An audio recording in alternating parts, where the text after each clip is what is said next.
He expuesto que voy a manifestar las normas con las cuales se puede probar que el expresidente aprista Alan García Pérez, por estos más de 400 casos de indultos por casos de narcotráfico en su forma agravada que ha concedido por resolución suprema, determina que sea inhabilitado por 10 años. ¿Y de dónde viene el hecho de que el expresidente aprista Alan García haya concedido indulto por casos de narcotráfico en su forma agravada? Esta facultad, esta prerrogativa, está en el artículo 118 de la Constitución, en el numeral 21. Dice: corresponde al presidente de la República, numeral 21, conceder indultos y conmutar penas. Aquí comienza esta normatividad aplicable al expresidente aprista Alan García Pérez por haber indultado en casos de narcotráfico en su forma agravada, que los ha concedido por resolución suprema. El inicio de esto lo tenemos en el artículo 64 del decreto legislativo, en el decreto ley 2295. Esta disposición se publicó en el Diario Oficial del Peruano el 2 de marzo de 1978. Yo he dicho que yo recorto el peruano desde el año 1968 hasta la fecha. Aquí yo guardo este decreto legislativo 22.095, donde dice en la sumilla: el gobierno revolucionario aprobó la ley de represión del tráfico ilícito de drogas. En su artículo 64 preceptúa lo siguiente: no se concederá libertad provisional, liberación condicional, conmutación, condena condicional ni indulto a los procesados o sentenciados según el caso por la comisión del delito de tráfico ilícito de drogas. Esta norma fue sustituida por el artículo primero del decreto legislativo 122, publicado el 15 de junio de 1981.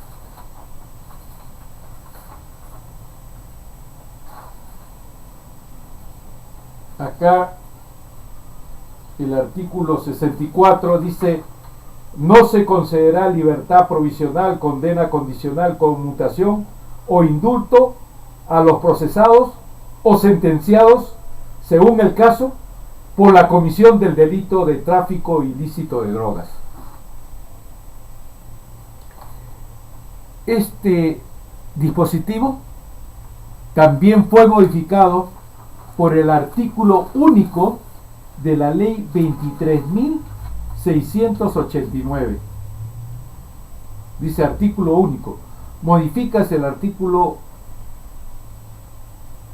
64 del decreto legislativo del decreto ley número 2295, a que se refiere el decreto legislativo número 122, en los siguientes términos. Artículo 64. No se concederá libertad provisional, liberación condicional, conmutación, condena condicional, indulto, permisos especiales de salida, libertad bajo vigilancia, trabajo fuera del establecimiento penal, redención de la pena por el trabajo, a los procesados o sentenciados, según el caso, por la comisión del delito de tráfico ilícito de drogas. Este dispositivo fue publicado en el Diario Oficial del Peruano el 21 de octubre de 1983. De acá pasamos al artículo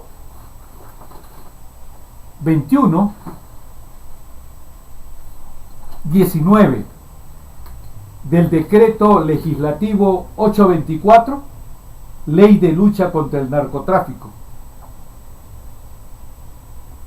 publicado el 24 de abril de 1996.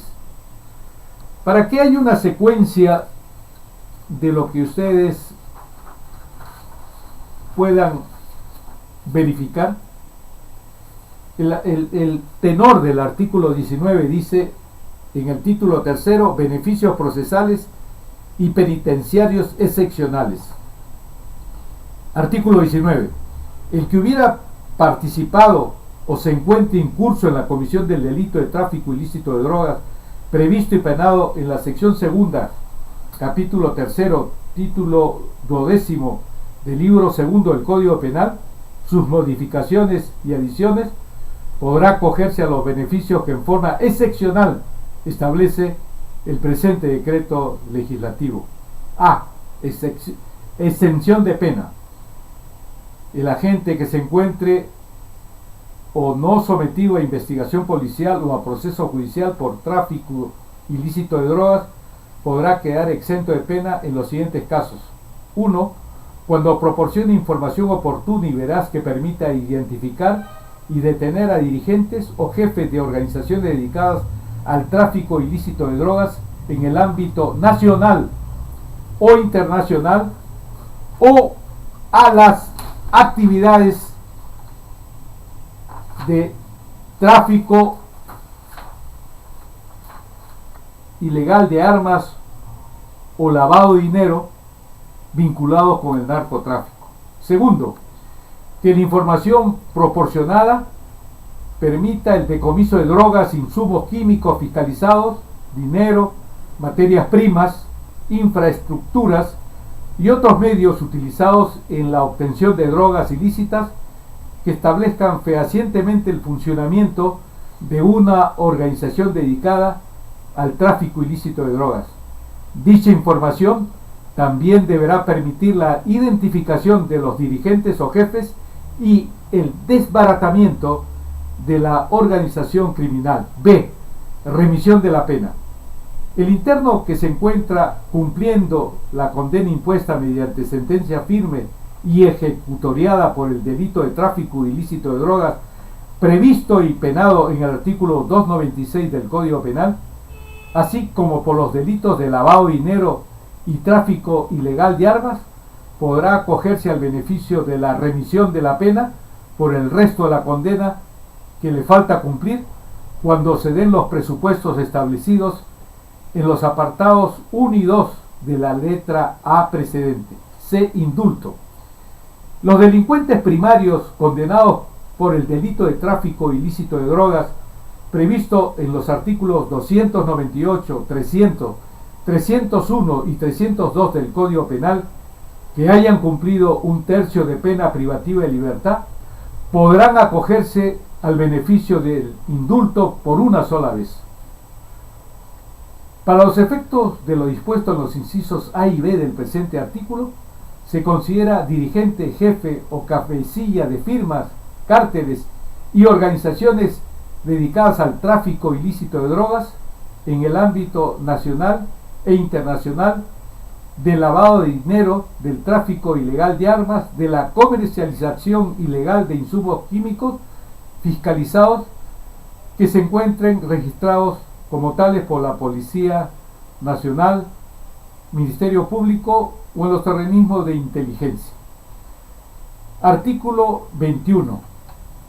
Los beneficios consignados en el artículo 19 del presente decreto legislativo no son aplicables a los dirigentes, jefes y cabecillas de las bandas u organizaciones denominadas firmas o cárteles dedicados al tráfico ilícito de drogas, tampoco a las personas que se han acogido a los beneficios de la ley 26.320.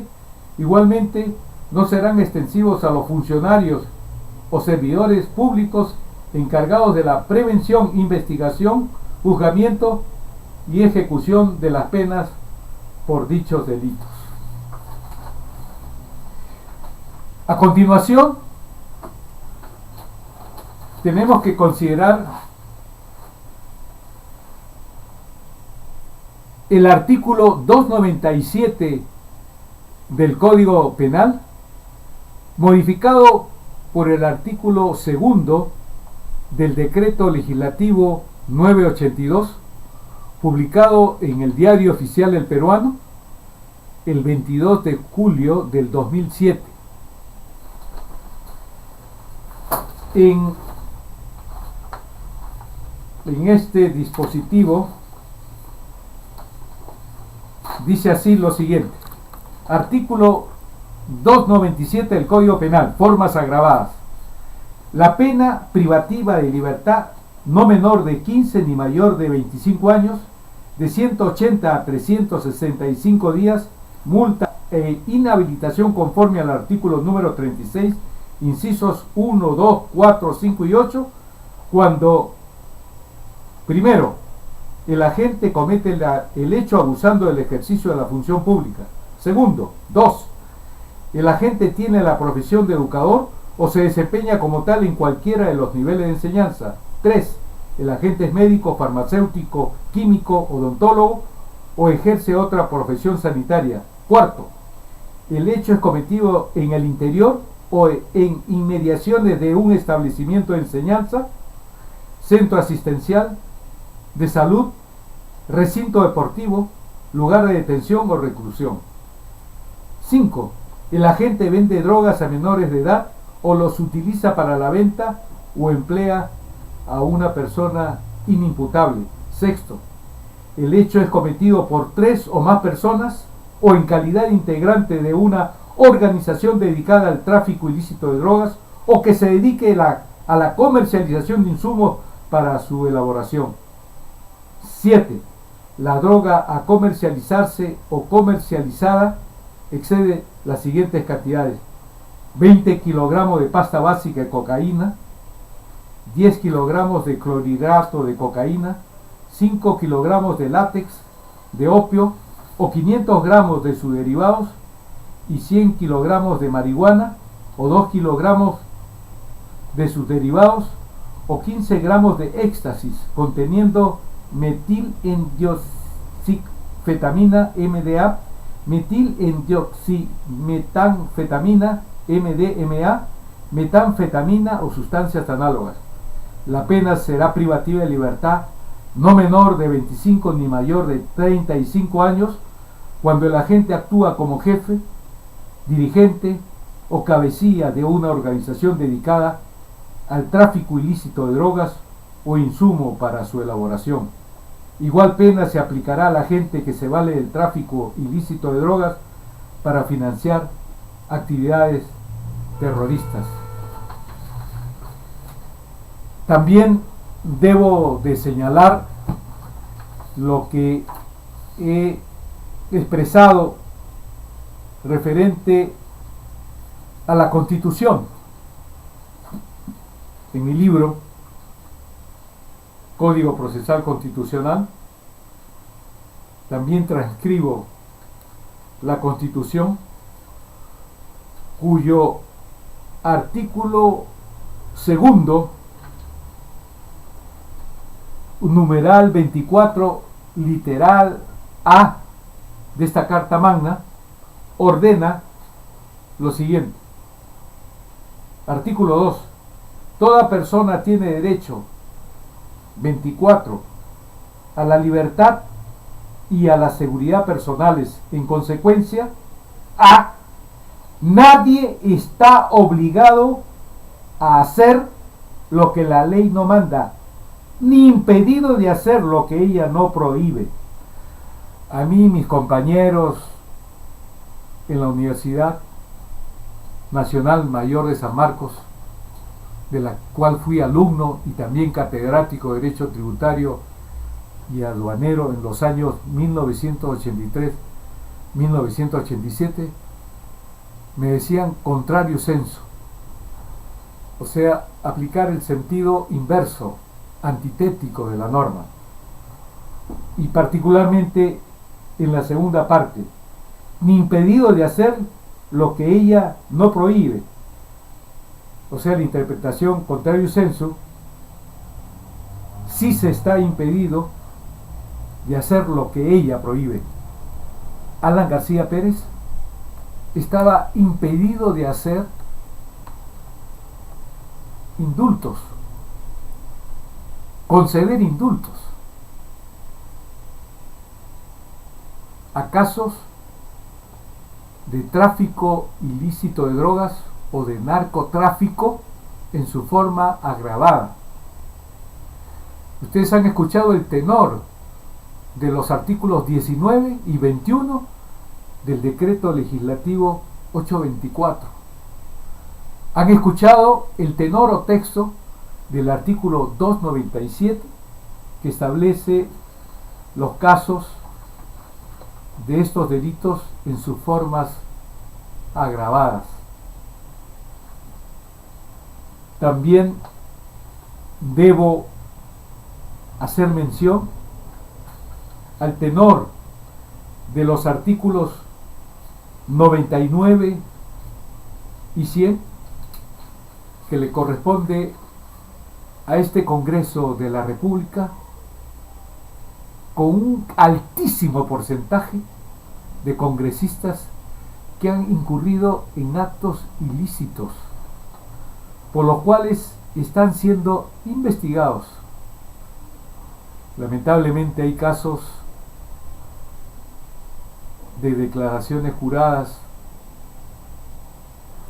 que se han presentado en el Jurado Nacional de Elecciones que constituyen delito contra la fe pública y hasta ahora no son sancionados, por citarle un caso. Pero en el caso particular de este expresidente Alan García Pérez, que lo vemos dando lecciones de un buen gobierno, la antítesis de lo deontológico, de lo ético, de lo moral.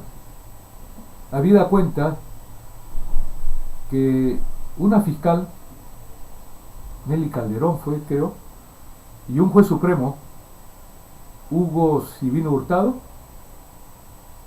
establecieron que en relación a su primer gobierno cometió delito, particularmente en el caso del tren eléctrico, donde recibió de Sergio Siraúza Mule dinero contante y sonante en sus manos, y el resto se le dio a través de una cuenta de un banco en Gran Caimán, de una de las empresas de Alfredo Zanatti Tabolara, que lo expresó, y después, como Vladimiro Montesinos Torres, en el caso de Marta Chávez, dijo una cosa y después se retractó.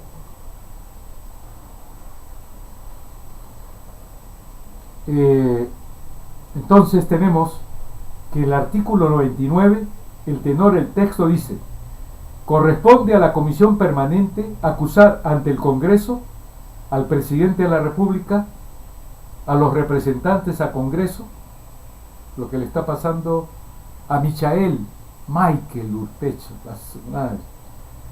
en un país donde la raíz es de los peruanos antiguos. Lamentablemente hemos perdido la identidad. El único que propugnó, que luchó por la identidad del peruano o la peruana fue Juan Velasco Alvarado. Murió pobre. El hombre que hizo que una preterida, una dejada de lado de sus aspiraciones de dignidad de los peruanos y peruanas fuera de alguna manera compensada cuando se dio la ley de reforma agraria. El hombre y la mujer peruana, campesino, agricultor,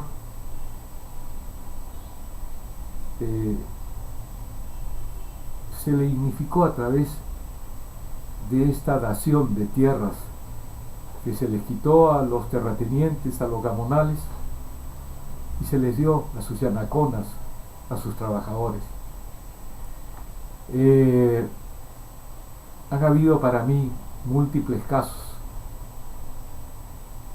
Yo tomo un medicamento, Metotexate, que lo compro en 40 centavos.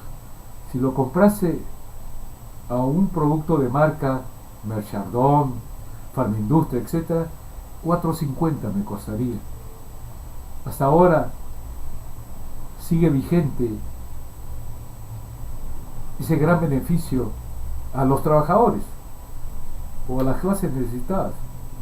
Yo soy un trabajador. Ahí hay un gran beneficio a los trabajadores o a las clases necesitadas.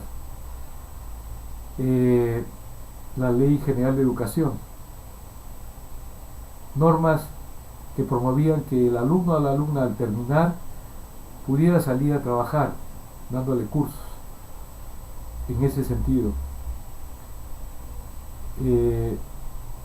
Hubo empresas públicas.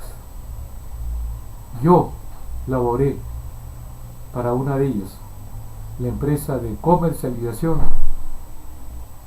de harina y aceite de pescado, ECHAP, Pesca Perú, que fue regalada por el presidente que vino después a varios a precios de regalo. Generalmente estos presidentes tienen una posición no de fiscalizar a los servidores y funcionarios públicos que les encargan estas empresas. No los fiscalizan, no los controlan. Y hay una Contraloría General de la República que verdaderamente no actúa con la oportunidad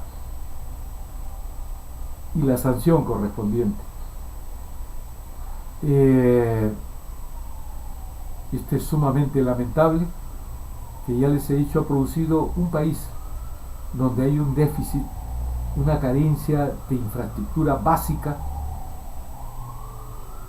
sin caminos, sin puentes, sin vías férreas. Han quitado el servicio de transporte a través de los tranvías, de los trenes. Es increíble lo que permitiría surcar todos los lugares del Perú para llevar el progreso, la educación, la salud, la policía. Yo después me voy a ocupar de la policía en otro programa. Es increíble que se le pague tan mal a la policía para que ellos trabajen en un chifo donde le dice: oye, ven al policía, y se le humilla.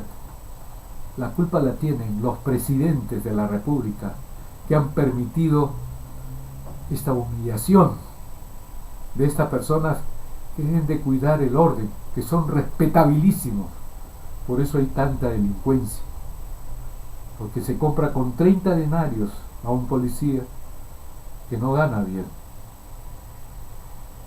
Entonces, volviendo al tenor de este artículo 99 de la Constitución, corresponde a la Comisión Permanente acusar ante el Congreso al Presidente de la República, a los representantes a Congreso, a los ministros de Estado, a los miembros del Tribunal Constitucional, a los miembros del Consejo Nacional de la Magistratura, a los vocales de la Corte Suprema, a los fiscales supremos, al Defensor del Pueblo y al Contralor General por infracción a la Constitución y por todo delito que cometan en el ejercicio de sus funciones y hasta 5 años después de que hayan cesado en estas. El presidente Alan García ha terminado el año 2011, si mal no me acuerdo, ¿no? O sea, está dentro de los 5 años, ¿no? Esta infracción a la Constitución imputable, atribuible a este presidente de la República. Artículo 100. Corresponde al Congreso, sin participación de la Comisión Permanente, suspender o no al funcionario acusado o inhabilitarlo para el ejercicio de la función pública hasta por 10 años, o destituirlo de su función sin perjuicio de cualquiera otra responsabilidad. El acusado tiene derecho en este trámite a la defensa por sí mismo y con asistencia de abogado ante la Comisión Permanente y ante el Pleno del Congreso.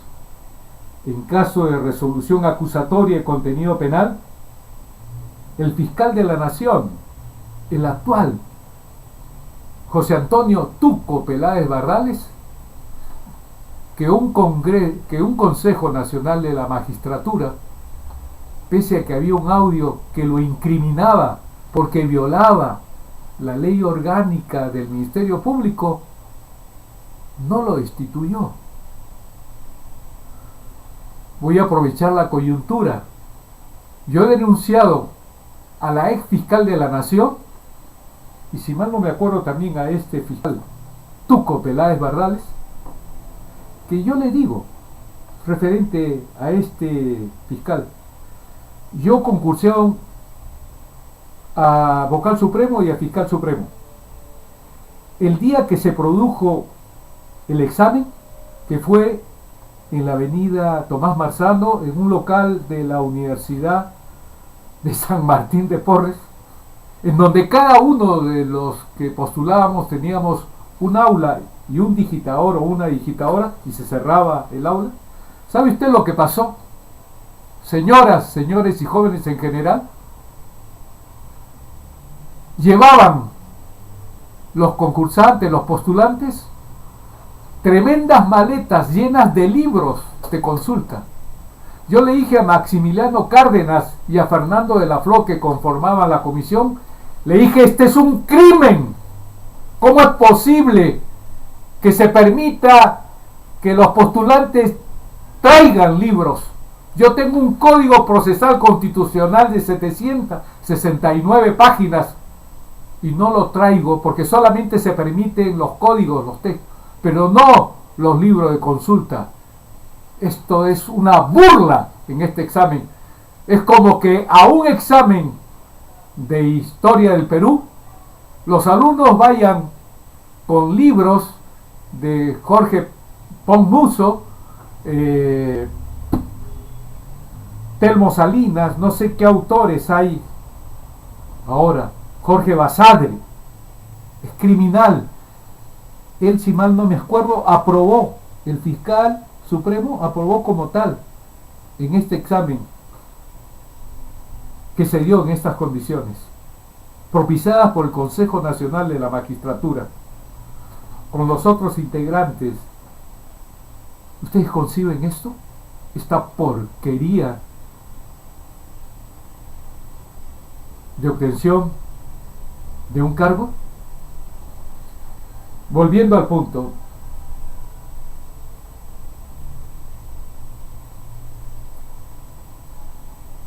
en caso de resolución, he omitido, pero puedo proseguir hablando de la fiscal Echaíz y de este Tuco Peláez Barrales, los dos apristas, Gladys Margot Echaíz Ramos, su esposo es o ha sido un dirigente aprista. Ustedes saben que el hijo de Luis Bedoya Reyes, y yo como padre también deploro esta situación, su hijo Luis Bedoya de Vivanco recibió $25,000 del delincuencial Vladimiro Montesinos Torres. Por estos 25.000 fue sentenciado a 5 años.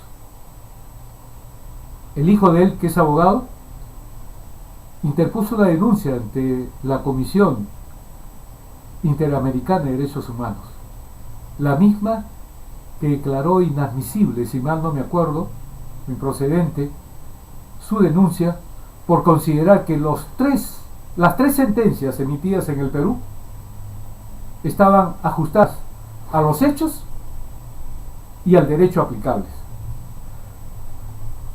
Vladimiro Montesinos, en forma reiterada, y hay documentos en donde se ha establecido fehacientemente, contundentemente, que los hijos del expresidente Alberto Fujimori, Hiro, Hagi, Kenji, Keiko, ¿no? Hiro, creo que no me acuerdo muy bien los 4 nombres, recibieron más de 3 millones de soles. Por la dosimetría penal, habría que aplicarles la sanción de cadena perpetua. Si hacemos un parangón, una comparación con los 25.000, por lo cual fue sancionado con 5 años el ex alcalde de Miraflores, del Partido Popular Cristiano. En mi programa voy a estar dando cuenta de estos hechos ilícitos, siempre fundamentados en circunstancias, en hechos probados, el aspecto fáctico y el aspecto jurídico, sostenidos, basados en la Constitución, en la ley o en la norma administrativa pertinente. He acusado, mejor dicho, he denunciado a la ex fiscal de la Nación, Gladys Margot Echaíz Ramos, por no haber formalizado denuncia penal. ¿Saben lo que me ha contestado? Que también impugnado, que es una opinión mía. He señalado la norma del Código Penal por no formalizar la denuncia penal imputable a la ex fiscal de la Nación. He mencionado el artículo pertinente del peculado, o sea, entregar dinero del Estado. Se llama intraneus y extraneus. Esto lo hablan los grandes jus penalistas. Hay muchos que hablan, y no solamente está en la, digamos, en la doctrina, o sea, la doctrina es la declaración del derecho que hacen los mejores abogados en determinadas áreas o materias legales. En la jurisprudencia está verbigracia, por ejemplo, el caso de la sentencia en donde el mismo Alberto Fujimori acepta haber pagado con dinero del Estado a Vladimiro Montesinos Torres 15 millones de dólares, creo, ¿no? 51 millones salieron. O sea, ha habido en el ámbito internacional lo que ha sucedido con los 25.000 dólares que recibió Luis Bedoya de Benanco, y también la sentencia que la Corte Suprema de la Sala Penal impone a Alberto Fujimori, quien acepta haber cometido este delito. Y ahora estamos viendo el caso del soborno a los dueños de los diarios Chicha. Y no quiero hablar de Schul del canal 5, de Crucillat del canal 4, de radioprogramas. Había uno que se encargaba de cobrar 387.000 dólares semanales.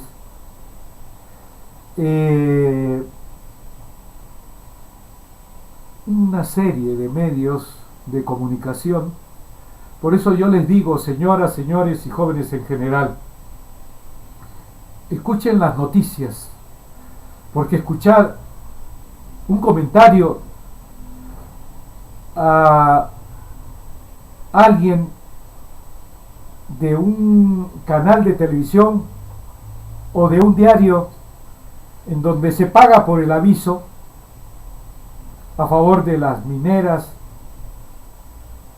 de las empresas de hidrocarburos, de las AFP, ¿ustedes creen que un comunicador social de estas empresas televisivas o radiales o de medios periodísticos va a hablar a favor de los trabajadores? ¿En contra de las AFP? ¿En contra de las mineras?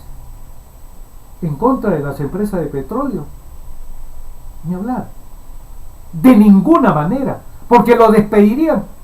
Ya estoy viendo a Raúl Vargas hablando mal de la AFP. Ahorita me imagino a Jaime de Altaos hablando en contra, ¿no?, de que las mineras producen una afectación al hábitat, al medio ambiente de Cajamarca. Ni hablar. O ustedes escucharían a Mariátegui o a la otra que trabaja en el Canal 2 hablar algo en contra de las empresas petroleras. Si estos pagan, estas empresas mineras, petroleras, de AFP, pagan millones, y de ahí viene el pago de ellos, ¿no? Entonces, ellos van a ser los portavoces o el eco, ¿no?, de estas empresas mineras, petroleras, AFP, por citar algunos casos. Entonces, repito, en caso de este artículo 100, en sus dos párrafos finales, en caso de resolución acusatoria de contenido penal, el fiscal de la Nación, ¿cómo va a hacer eso?, formula denuncia ante la Corte Suprema en el plazo de 5 días. El vocal supremo penal abre la instrucción correspondiente. La sentencia absolutoria de la Corte Suprema devuelve al acusado sus derechos políticos. Los términos de la denuncia fiscal y del auto apertorio de instrucción no pueden exceder ni reducir los términos de la acusación del Congreso. Espero que sea de 10 años en el caso de Alan García Pérez. Y también quería expresar otro punto que verdaderamente, señor, señora y jóvenes en general, cuando ustedes se encuentren un servidor o funcionario público, o en el caso particular de un juez o de una jueza, de un fiscal o de una fiscal, que viole la Constitución o la ley, denúncienlas, porque si no lo hacen, somos cómplices de que estos servidores o funcionarios públicos sigan en sus cargos. Yo tengo una forma de ser. Yo les he hablado a mis hijos, he hablado a mis amigos, he hablado a las personas a las que yo considero correctas,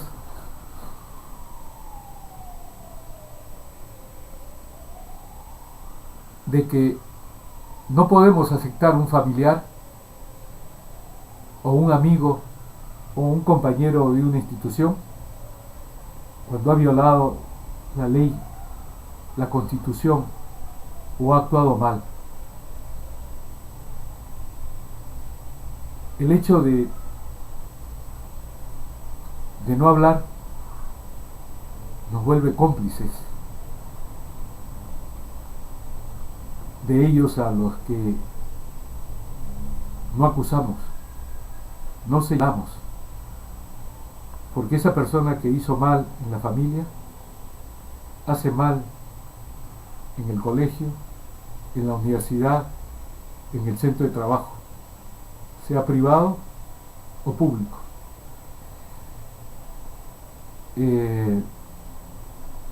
Yo inclusive, yo les he dicho a mis hijos, la verdad está fuera de uno. Si he actuado mal, dígamelo, en mi caso en forma respetuosa.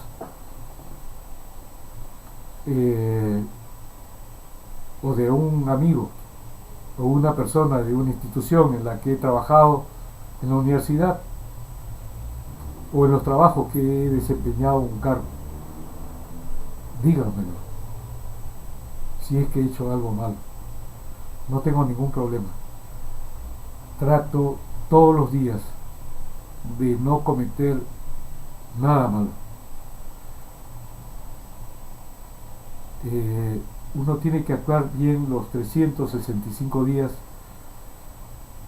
particularmente la honestidad, en la honradez. Los 365 días.